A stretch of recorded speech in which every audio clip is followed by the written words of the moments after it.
Assalomu alaykum birodarlar. Bugungi hikoyamiz Alloh uchun Alloh desaydim. Alloh uchun do'stlashgan ikki cho'pon bo'lgan ekan. Bir kuni ikkovlon so'zlashib o'tirib, biri dardini aytib qolibdi. Do'stim, men oshiq bo'ldim. Alloh xayrli qilsin. Nega mahzunsan? Kimga oshiq bo'lding? Podshohning qiziga.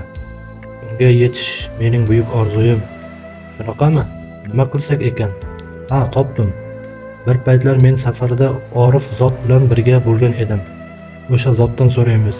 Ikki do'st o'sha orif zotning oldiga borib vaziyatni tushuntirishibdi. Buning yo'li oson, debdi orif zot. Falon yerdagi g'orga borasan, 40 kun tinmay Alloh, Alloh, Alloh deysan. Yigit rozi bo'lib, orif aytgan ishni boshlabdi. 10 kun o'tibdi, 15 kun o'tibdi. Yigit garchi tili Alloh desa-da, xayolida podshohning qizi tasavvur qilib zikrini davom ettiraveribdi. 25 kunlardan keyin butun shahar bu darveshning holidan ogoh bo'lib so'zlay boshlabdi. Ko'rdingizmi? Bir darvesh g'orda tunu kun Alloh zikr etyapti. Qanday go'zal. Yigit odamlarga e'tibor bermas, holdan toyib qolgan bo'lsa ham podshohning qizi visoliga tinmay zikr etar va 40-kun astoydil kutar edi.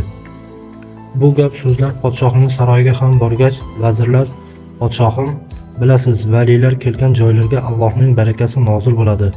Odamlarda muhabbat paydo bo'ladi. Qanday qilib u zotni shahrimizda olib qolsak ekan deyshibdi. Saroyim oldiga bir saroy qursak qabul etarmikan? Yo'q, orif zotlar mol dunyoga qarashmaydi. Vazirlikni bersamchi, uni ham qabul etmaydi. Unda nimani maslahat berasizlar? Karimangizni unga nikohlab bering. Agar vali zot qabul qilsalar, bu menga ham sharaf. 40-kun yetib kelibdi. Shu kunda podshoh va uning ayonlari yigitning do'sti darveshning huzuriga borishibdi. Yigit tasbih bilan hamon zikr qilardi. Yigit zikrni to'xtatishi bilan podshoh salom berib so'rabdi. Hazrat, sizning bu yurtda bo'lishingizga bir sharaf. Buyuring, sizga bir saroy qurdiraman. Keragi yo'q. Unda keling, yurtni birga boshqaraylik. Yo'q. So'nggi umidim shuki, mening bir qizim bor.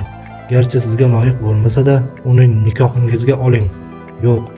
Shunda cho'ponning do'sti yugurib uning oldiga kelibdi-da so'rabdi. 40 kunni zahmat chekib shu podshohning qizi uchun zikr etding-ku, endi nega undan voz kechyapsan? Do'sti tabassum qildi-da shunday javob berdi. Men 40 kun podshohning qizi uchun Alloh deganimga huzurimda podshoh va vazirlar tiz cho'kyapti. Agar Alloh uchun Alloh desam, nelar bo'lmasdi?